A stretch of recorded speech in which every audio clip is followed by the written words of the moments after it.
Laser sights can deter threats and aid in quick target identification, enhancing your ability to protect your family, home, and country. Crimson Trace, making laser sights standard equipment. Learn more at crimsontrace.com.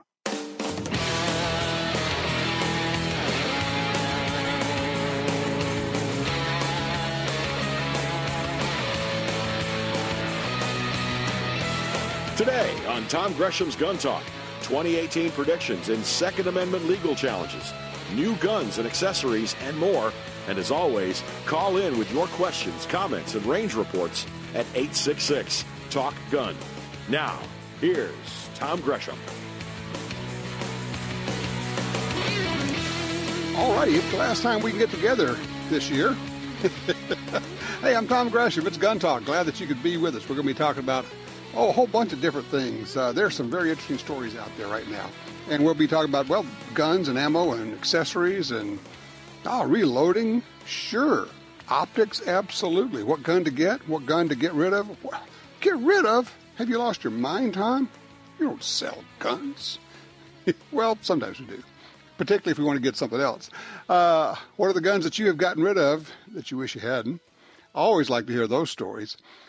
2017 is just about fini. It's almost gone. 2018 is here. We'll be talking about the big stories of 2017 and looking forward to what we think is going to happen in 2018. Some we know and most we're guessing at. We'll make our plans, understanding that plans tend to fall apart, but you got to be prepared for whatever happens out there.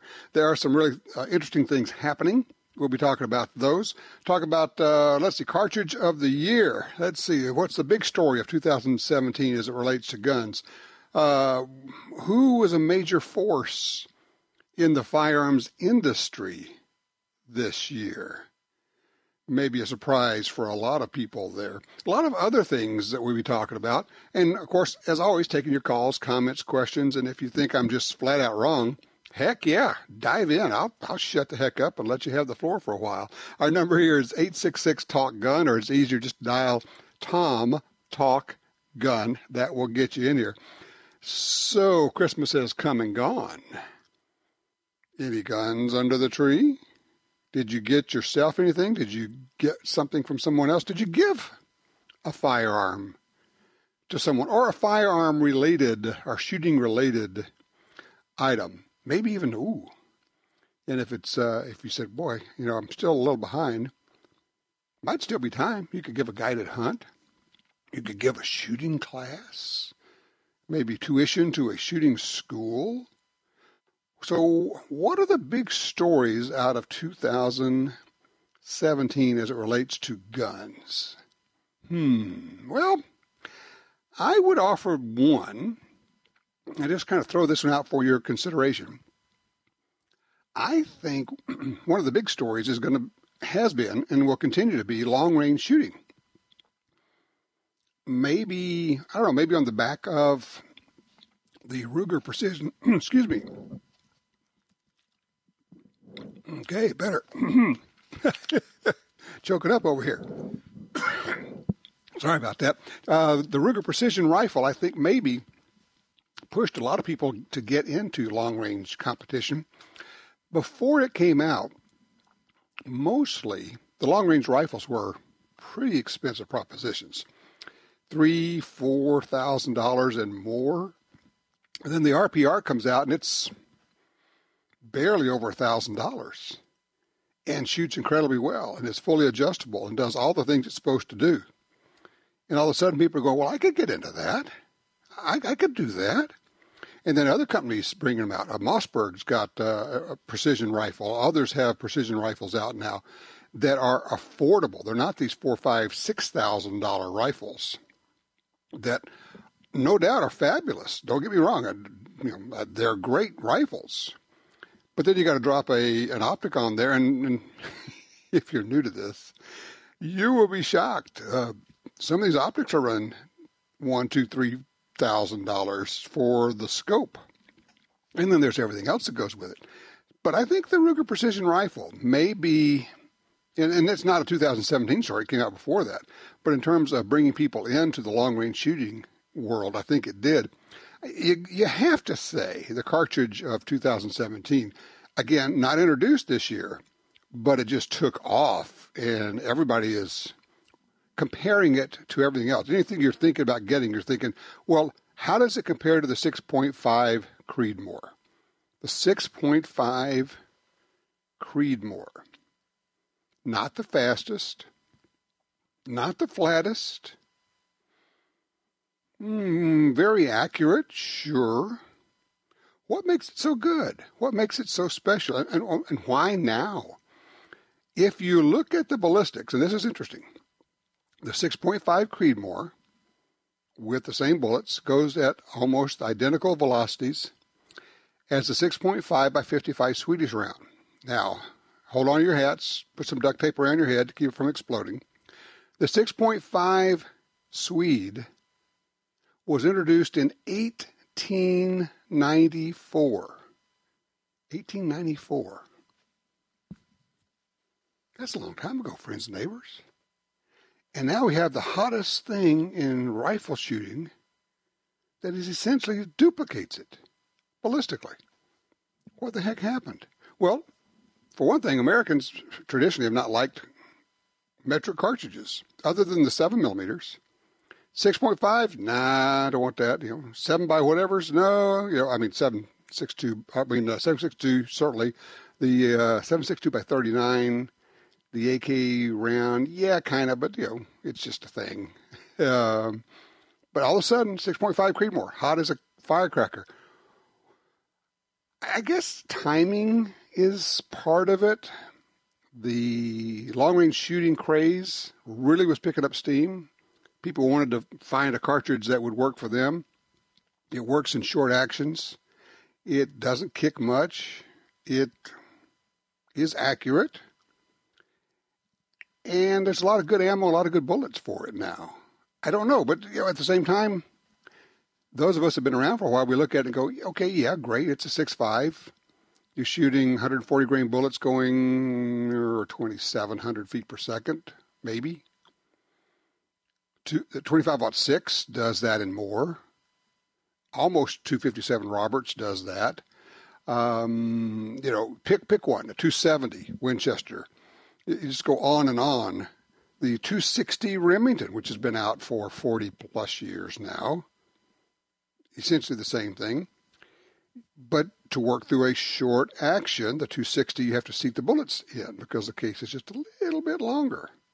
So it's like a combination of very small tweaks and changes made to create this 6.5 Creedmoor, which became and is the darling of long-range shooting, and now, frankly, the darling of a lot of hunters, because a lot of them have discovered, wow, we don't really have to have something that knocks us on the ground to shoot something way out there. Interesting deal. Let's see. Let's go to the phones now. Danny's on line 3 out of Houston, Texas. Hey, Danny, you're on Gun Talk. What's up? I was trying to find out the shortest barrel length for a 1022 takedown model. I was thinking there was a 10.5-inch barrel, and then I was wondering if that new takedown model, what type of shroud that is with all the ventilations on it. Can you tell me anything about that? Well, you do understand that if a rifle barrel is shorter than 16 inches, now it is an SBR, short barrel rifle, so you have to pay the $200 registration tax and wait months and months to get it registered with the federal government, right? Okay, I'm going with 16-inch then. Yeah. And the thing is, because it's a takedown, you can pack it nice and small. You can go in a little backpack or something, and now you pop it out, and it takes, what's it take, 5 seconds to put together a takedown 1022 and pop it together and start shooting. It's just no time at all. So, yeah, 16-inch would be fine there. The new one, you talk about the new 9mm carbine? Well, it's actually, I think, a 1022, but it looks like it's got some type of shroud with ventilation holes drilled in it. Aluminum, I think, is what I heard. And it looks like I don't know, it looks like a compensator or something toward the end of the barrel. Yeah, it's probably a comp, but the thing is, if it is pinned as opposed to being able to remove it, then it becomes part of the barrel. So the barrel is actually a little bit shorter, actually, and the compass sticks out there, but the whole thing is 16 inches. I thought you were talking about the brand new, and I was going to talk about this, the brand new just announced 9mm takedown carbine from Ruger. This is brand spanking new this week, just came out. This is a semi-auto pistol caliber 9mm carbine, and it's a takedown model from Ruger. And here's the unbelievable part. Yes, it will take pistol mags from the Ruger SR pistols, okay? Double stack 9mm magazines. But, and this is where Ruger, you can imagine the internal fight that went on there. But it also takes Glock magazines. So you have a 9mm carbine, a takedown version with a threaded barrel that takes Glock magazines. Now, I'm looking at that, and the first thing I'm thinking is, yeah, we're going to put a can on that, and we're going to shoot 147 grain subsonic ammo in it, and we're going to have the most fun thing you can do at a range, and particularly when you're trying to teach people to shoot. We're going to put a red dot sight on that thing, and we are going to have a ton of fun. That's just one of the things that have been introduced recently. We'll be talking about a number of other new guns when we come back. Also taking your comments, your range reports, if you have purchased anything or if you got anything for Christmas. I'd love to know about that. Or if you've been out shooting, let us know. 866-TALK-GUN. I'm Tom Gresham.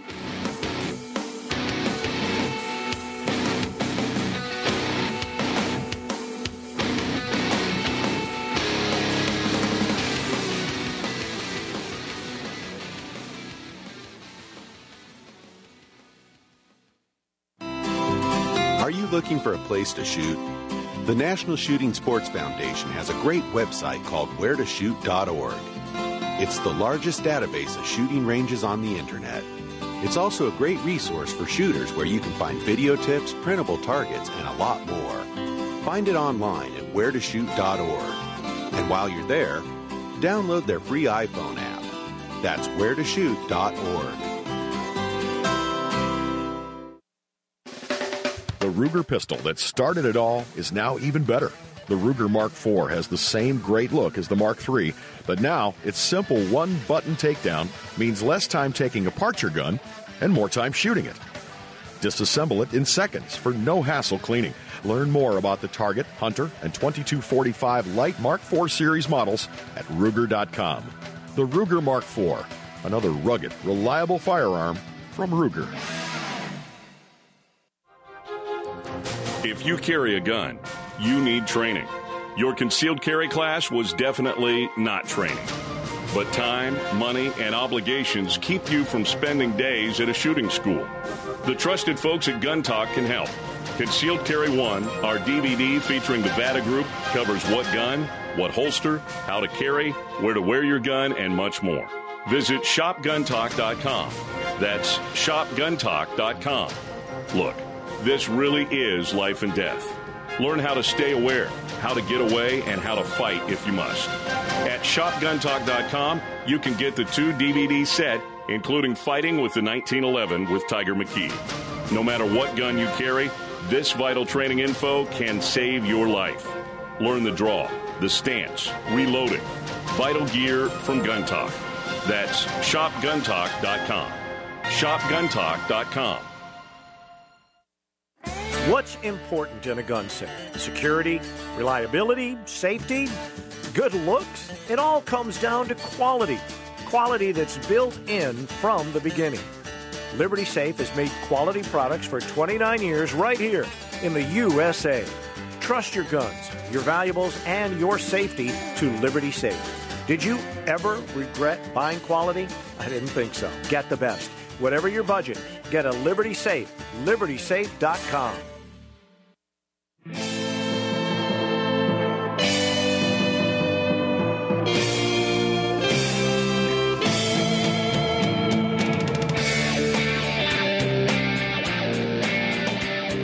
All right, back with you. We're talking about some of the things that happened in 2017, and just under the wire, Ruger announced a whole bunch of different guns in the last 10 days or so. One that was announced, was it yesterday? Yesterday or the day before. This is uber cool. It is the Ruger Precision Rifle, the Ruger RPR, but this one's in rimfire, a 22 rimfire. So they call it the Ruger Precision Rimfire Rifle, RPR again. If you go to Ruger.com, it's the first thing that pops up. You look at it and go, ooh, bolt action, all the adjustments on it, pick rail, the whole thing, just crazy cool looking rifle. So that's pretty sweet. Of course, they've got the, what are they calling this? Pistol caliber. Okay, I call it, yeah, that's the PC carbine. It's their pistol caliber carbine, PC carbine. 9mm, takes Glock mags as well as magazines for the SR pistols from Ruger. I think it's going to be hugely interesting and popular. People are going to want that. Here's a thought. Why wouldn't that be a really good home defense gun? 15, 17 rounds of 9mm out of a 16-inch barrel. Easy to shoot, no recoil to speak of. Put a red dot on it. Anybody can shoot it. Now you're rocking and rolling, and you can take care of whatever the problem is. So I think that's pretty sweet. I think that's very cool. So there's something there. Talking about what are the big stories of 2017 for gun owners. You know what the biggest story is? And it's not a product. It's not a cartridge. It's not a gun. Big story's got to be Donald Trump. For gun owners, Donald Trump. I mean, come on. We got Neil Gorsuch on the Supreme Court. We have, so far, 12 appellate court judges being put on by Trump, and there will be more and more and more. If we get one more Supreme Court justice, and that's the problem, we need one more, because right now we've had a couple of cases go against us, notably the Maryland ban on so-called assault weapons, and the Supreme Court turned it down. That was very disappointing. We need one more Supreme Court justice coming in from Trump that's a pro-gun, pro-constitution justice, and things are really going to turn around. Very, very important. So we'll see how that works out. Line 2, Mike's with us out of Brunswick, Georgia. Oh, Mike just dropped. Sorry about that, Mike. Well, he was asking about light gathering for scopes. Scopes and optics are interesting. It is, in the end, simply math. Now, there are things you can do with scopes and with binoculars and spotting scopes by using better glass or better prisms or whatever. But in the end, it's math. You've got an exit pupil, you've got an entrance, lens, ocular lens, objective lens. The more light you pour in the front that you can gather, the more you can get out the back. Except, be careful here. I have seen some manufacturers do some weird stuff with rifle scopes. Not so much anymore because people are a lot smarter about scopes now. A bigger tube should give you more light, a bigger objective lens. The objective lens, think of it as the lens that is closer to the object being viewed. If those are bigger, you should get more light out the back. Except, at least in the past, there have been some manufacturers that would go with a 30mm tube but use 1-inch optics inside. Looks like it would have more light. There's even one that I caught. They put, what do they call it? They put a light stop or something. Basically, they put in essence, it was a high-tech washer inside the scope to reduce the amount of light coming through. Why would you do that? Well, as a photographer, I understand. You stop down the lens to get a little bit better resolution. Their scopes just weren't that good. Their lenses weren't that good. So by putting, it's in essence a washer in the middle, you use the center part of the lenses, the pieces of glass in there, which are better, and so the view is better. Now, the image is dimmer, but you know what? Most people test this stuff in a store and look through it. Everything's bright. It looks great. But if you're looking for low light capability at the beginning of the day or to the end of the day, you're out there hunting, then you want something in the probably 50mm objective lens and bigger tubes. But the thing to do now, and this is something we didn't have, I think, 15, 20 years ago. We have, it's not exactly crowdsourcing, but it is in a way. You can find out about all this stuff on the web. You can go to different websites and different groups and people who say, you know, yes, I have the Vortex, blah, blah. I have the loophole, whatever it is. I have the Trigicon, whatever it is. How's it working for you? And you can ask questions. You can get these reports. And you don't have to depend upon the articles, advertorials, if you will, in gun magazines where never a negative word is heard, you know, never a discouraging word. You know what I'm talking about. I do too. Used to work in that world. So we can find out what works and what doesn't work.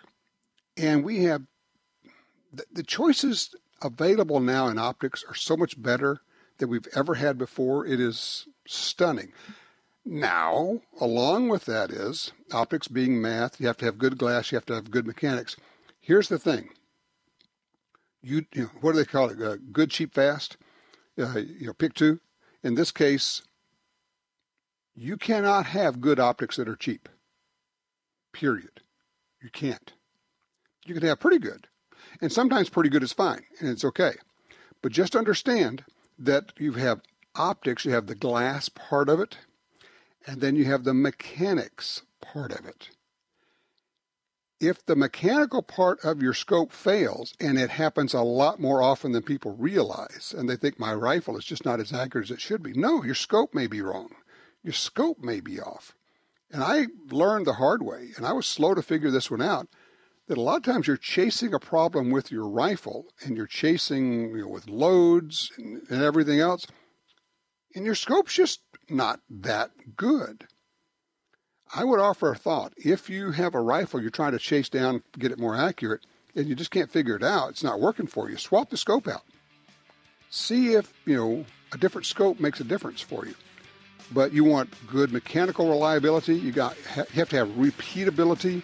When you make your adjustments, your clicks, if you go a 10 up and 10 back, it better end up in the same place. And then, of course, you got to have good optics. But yes, a bigger front end, a bigger tube should give you more light, should help you. Of course, the downside of that is it gets bigger, it gets heavier, and with that big bell on the end of it, you have to mount it higher, which for me is not as comfortable when I'm shooting my rifles. Tell you what, when we come back, I want to talk about what happened in 2017 on the political front in gun rights and what we're looking at coming up in 2018. When we come back, it's gun rights. What is in our future?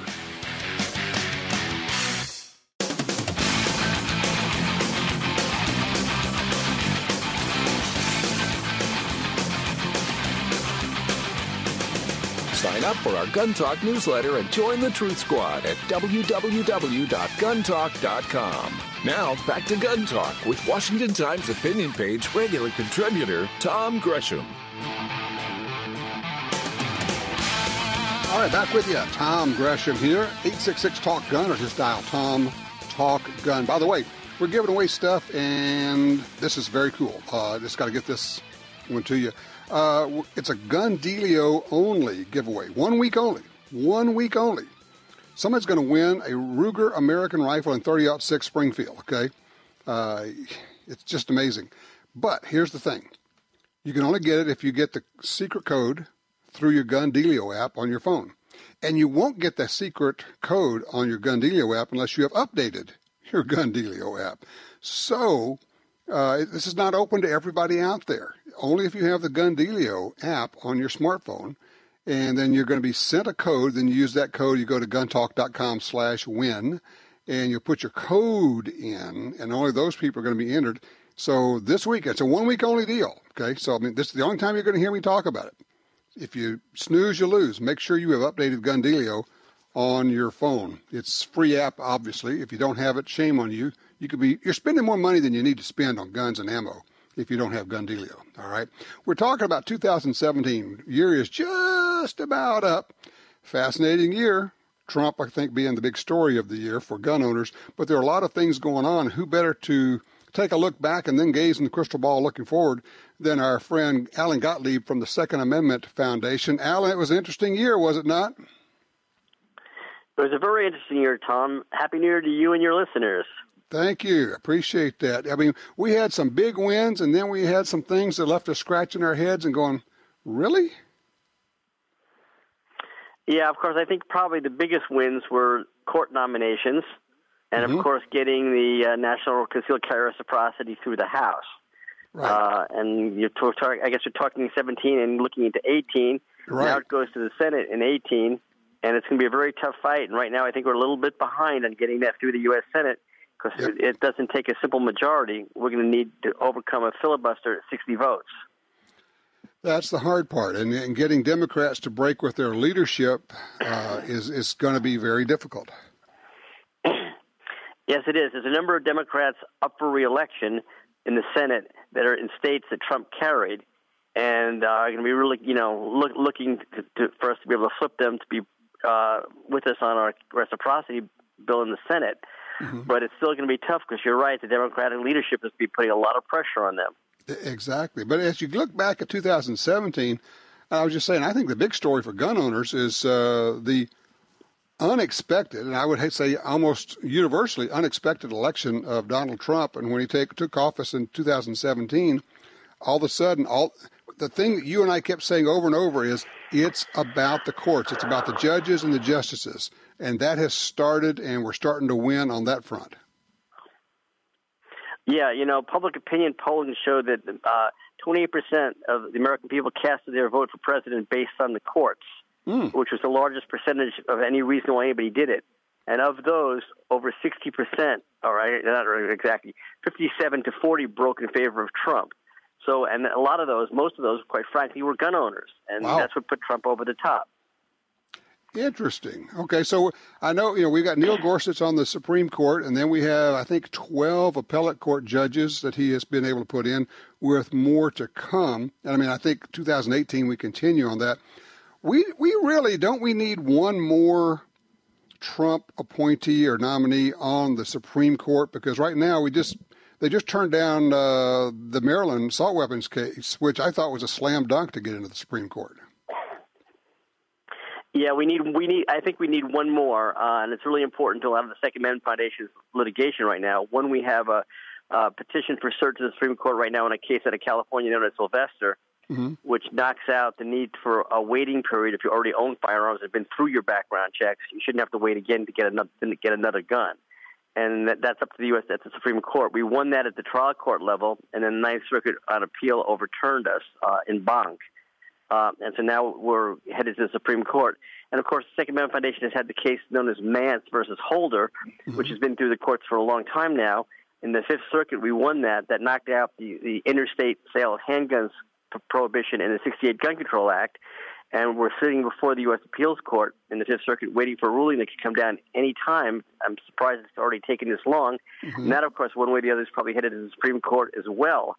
So there's two important cases upcoming alone, plus others that are on their way in the pipeline. So, yeah, we need one more U.S. Supreme Court nominee by Trump. So what we need is one of the liberal leftist justices to decide he or she has had it and to bail out. Yeah, that would really be good. We'll see what happens there. Of course, we have an aging court as well.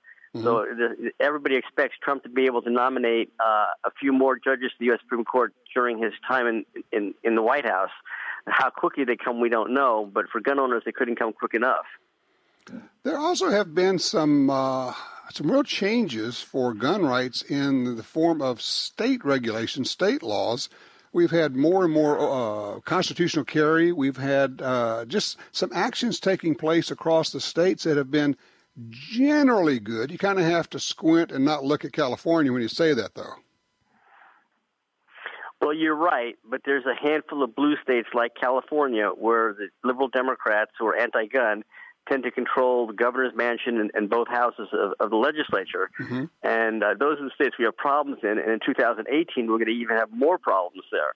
So it's only a handful of states, but no states, it's a big problem. Also, the 2018 elections, a lot of people haven't realized that there's a lot of governor's races that are up for re-election, and a lot of pro-gun governors that are retiring or term limited out and can't rerun. And in those states, it's critical to get the right people elected, or a lot of those gains we've been making in the so-called red states aren't going to happen anymore. Oh, and it's funny. I heard somebody on one of the morning news shows, Sunday morning shows this morning, talking about people are not paying as much attention as they should to the governor's races. And of course, I think it was on CNN, and they were saying, well, this is a chance to, for Democrats to make some headway. And I'm thinking, yeah, well, all that tells me is that we have to work doubly hard to make sure that doesn't happen, because unfortunately, and it shouldn't be this way, but these days when you say Democrat, you pretty much mean an anti-gun vote. Shouldn't be a partisan issue, but unfortunately, the very left-wing part of the Democratic Party has made it a partisan issue by primarying pro-gun Democrats over the years, and they've been defeated, and anti-gunners have taken their places in places where the population tends to be pro-gun. So it's created a problem for us in a number of states. But you're right about the governor's races. We have to double our efforts, but not just double our efforts next year. I think we need to triple our efforts, because what's happening a lot now is we're getting tens of millions of dollars spent against us by the Michael Bloombergs and the George Soros of the world, and that it's having a heavy impact, particularly in the court of public opinion. I've seen over the last 3-4 months, public opinion polling data on gun rights sliding, and more people supporting "quote unquote" gun control. So we have our work cut out for us next year, big time. Well, it's funny because that was going to be kind of my next thing is as we look forward, the biggest threat, honestly, I see to gun rights is the money from Michael Bloomberg. Yeah, Soros has some squishy money back there, but Bloomberg is actually, people don't know this, in addition to saying I'm going to help fund these anti-gun groups, they actually have teams that go into the states like they did in Washington State, with the universal background check. And they're running phone banks, and they're buying advertising at prodigious rates. And to your point, when you buy that much advertising, you can move public opinion, because that's what advertising does. It makes you buy soap, or it makes you believe a particular thing, even though the thing is not true. But they've been pretty successful at this strategy, haven't they? Yeah. Well, let me give some. Put in context, I guess. Bloomberg now and his anti-gun groups have more people on the ground as paid employees doing grassroots organizing and lobbying than the NRA and all the gun rights groups combined put together. Holy cow. We've never been outmaneuvered that way. It's really downright scary for 2018. It really is. On top of the tens of millions of dollars they're spending on media. And, of course, it's a friendly media that gives them a lot of free brownie points as well. We've always had to fight that, too. Right. So when you get when you get a hostile media to gun rights, all the money Bloomberg is spending, all the paid employees he's got on the ground, and, George Soros' money may be a little bit, you don't see where it's coming from or going because it goes through different channels to get to where it's supposed to go. Bottom line is now he's cashed out of a lot of his investments and put that money into a foundation trust to push his issues like gun control. And so we're going to see even more of it in 2018. Hey, hold on a second here, Alan. When we come back, I got a bombshell to drop on you. It's kind of one of those reality checks that you may not have thought of. We're talking with Alan Gottlieb from the Second Amendment Foundation. Check it out, saf.org. I'm Tom Gresham, and this is Gun Talk.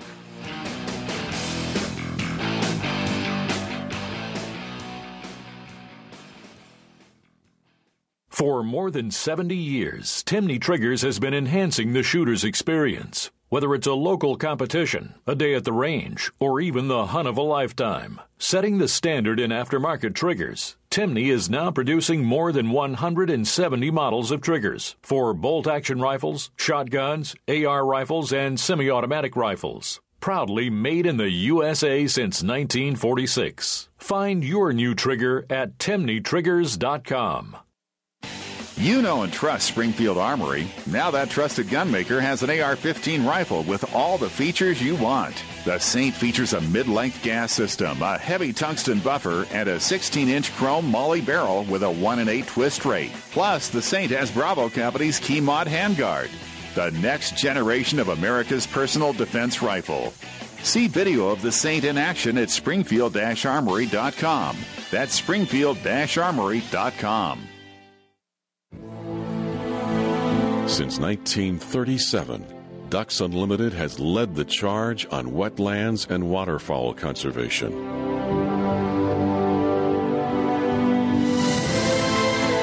Wetlands reduce the effects of flooding and recharge our drinking water, but perhaps most importantly, they allow us to experience what makes the outdoors so great. Band together to rescue our wetlands.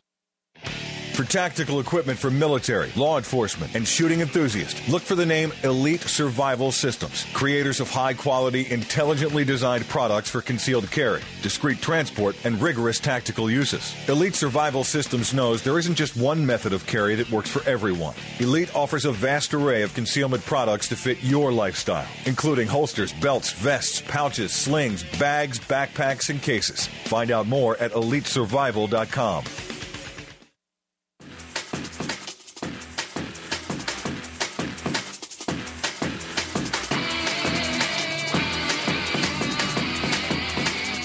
Talking with Alan Gottlieb from the Second Amendment Foundation, also the Citizens Committee for the Right to Keep and Bear Arms.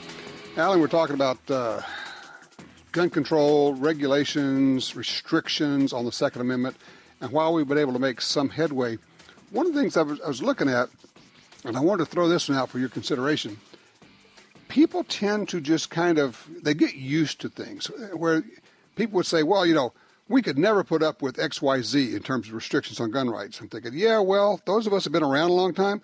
Here's a thought for you. In 2018, it will be 50 years since the passage of the Gun Control Act of 1968. Before that, anybody could order a gun from Sears. It would be mailed directly to your house. There was no such thing as a federally licensed gun store. No such thing. We didn't have background checks. All these things that 2.5 generations of people, of gun owners, now think of as normal. Those of us who have been around a while, we realized that was not normal, and we got absolutely no safety benefit out of it. People do get used to things, and that's why I think we have to, Alan, you and I, keep reminding people, look, this is what they're looking for is just the next step. It's always just the next step, isn't it? It's always the next step, and again, that 68 Gun Control Act you mentioned has basically stood every legal challenge that's been thrown at it, except for the one that the Second Amendment Foundation won in Mance v. Holder, which is still working its way through the court system, and it's really hard once these laws get enacted to ever get rid of them. So, yeah, you're right, Tom. The people don't understand. I say, we used to take guns to school and leave them in a coat closet. We used to hunt on the way home from school because we kept guns in our cars. It was not a big deal. I remember having school big presentations for the entire school in the gymnasium, and it was gun safety with real firearms there, presentations. Now, of course, they call it the SWAT team. Things change and people get normalized into things, and to your point, it's why you have to fight so hard, because once it gets in there, it's very hard to undo these things. And we've learned that one. It sure is. Of course, one of our other big victories, by the way, in 2017 that we didn't talk about was the fact that the legal case we won knocking out the good cause statute to be able to carry concealed in our nation's capital in Washington, D.C., with the Wren versus D.C. case, which D.C. chose not to appeal to the U.S. Supreme Court because they were worried that the Supreme Court would rule in our favor and set a national precedent and knock out the same kind of bad carry laws that exist in places like New York, New Jersey, California, Maryland, and a few other states. That was another very big victory for us. In 2017, we had a really good year, but it's going to be very difficult for us to carry that over into 2018 without a lot more effort, a lot more support from gun owners across the country. I'm hearing an awful lot of gloom and doom talk as look toward the midterm elections. What are you seeing? It's a good question. Based on current polling data right now, it would look pretty bad. It would look like an awful lot of our people wouldn't get reelected. On the other hand, it's a long way to go till the midterm elections yet. And I think by the time they come around, there's going to be a whole lot of changes there, and don't think it's going to be quite as bad as it is today. But again, if we go to sleep and pretend it's not going to be a problem and our people are going to get elected, we're going to be in trouble because the other side's energized, active, has lots of money, and they're pulling out all the stops. Absolutely. We all have to remain engaged. Alan, thank you so much. Thank you for everything you do. Here's to a prosperous New Year's for you. Thank you, and to your family as well. All right, you take care. Yeah, of course, the pollsters are the same ones who told us that Trump didn't have a chance. So I don't know if I want to believe those guys or not. Be right back.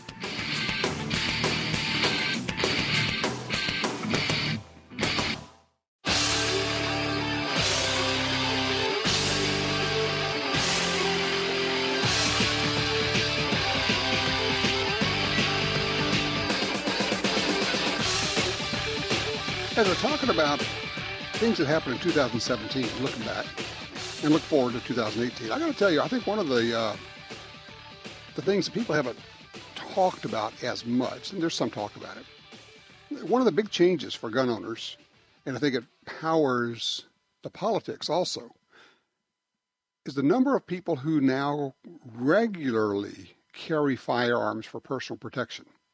Men and women, particularly women, who would not think of leaving their homes without wearing their firearms, who wouldn't even consider going out without having a means of taking care of themselves.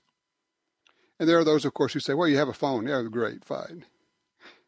Guy's got a knife. He's standing in front of you. He's going to stick it in your gut. Pull out your phone. Call somebody. They'll be there in 5 or 10 or 15 minutes. They might be there in time to see you bleed to death, but he may bleed to death before they get there. And people have looked at that and said, no, I'm not good with that. I know the cops are going to do everything they can, but I also know that they have absolutely no legal responsibility to protect me. Let me say that again. The police have no legal responsibility to protect you. That's been supported many times in court. So they'll come if they can. They'll come when they can. But don't expect them to stop the crime. That's up to you. That's your job. So people are carrying guns for self-defense. And we are getting more and more news reports where a lot of times it was hard to find in the past, these defensive gun uses, DGUs. Let's see. Kay Dickinson was attacked while entering her Wilmington, North Carolina apartment. WWAY reported that Dickinson had just gotten off work and was going into her apartment at Colonial Park when she was attacked. The suspect held her at gunpoint, quote, beat her and then tied her up with a broken belt in her bedroom, close quote. She was able to work free, retrieve her gun, and kill the suspect. A concealed carry permit holder saw an Arizona state trooper being beaten on the side of Interstate 10. The permit holder pulled over, asked the trooper if he needed help, and then intervened when the trooper said, yeah. But the permit holder ordered the attacker to stop and then shot him dead after he refused to comply. It turned out that the suspect had already shot the trooper before the permit holder arrived, then jumped on top of him in a rage and began beating the trooper on the side of the road. The permit holder saved the trooper's life. And of course we have, and there are others. I'm going to be sharing a lot of these defensive gun uses stories throughout the day today. But of course we have the big one out of Texas, Sulphur Springs, Texas, where a man with an AR-15, oh no, saved a bunch of people. Got a bad guy with an AR-15, went into a church and started killing people. Just killing them. He was there to kill. Kill kids. Kill women. Kill men. Kill anybody you could kill. Then a good guy shows up with an AR-15 and shoots him. Wounds him. Stops him. He stops shooting those people. He doesn't go and kill his in-laws, which he planned to do. Goes off and ends up, I think he killed himself or, but he ended up being dead, which is bonus. Good guys using guns to stop crime, to save themselves, and to save other people. I think, for me, that is the story of 2017. Good guys, good gals, men and women who took responsibility for themselves, took responsibility for the safety of their families and their children, and said, I am going to do this. I'm not going to leave this to anyone else. For me, that's my story of 2017. What's yours? When we come back, we'll talk about some of the other trends of 2017 and look forward to 2018, looking for your range reports. 866-TALK-GUN. What'd you buy? What'd you shoot? And what is on your agenda to purchase in 18?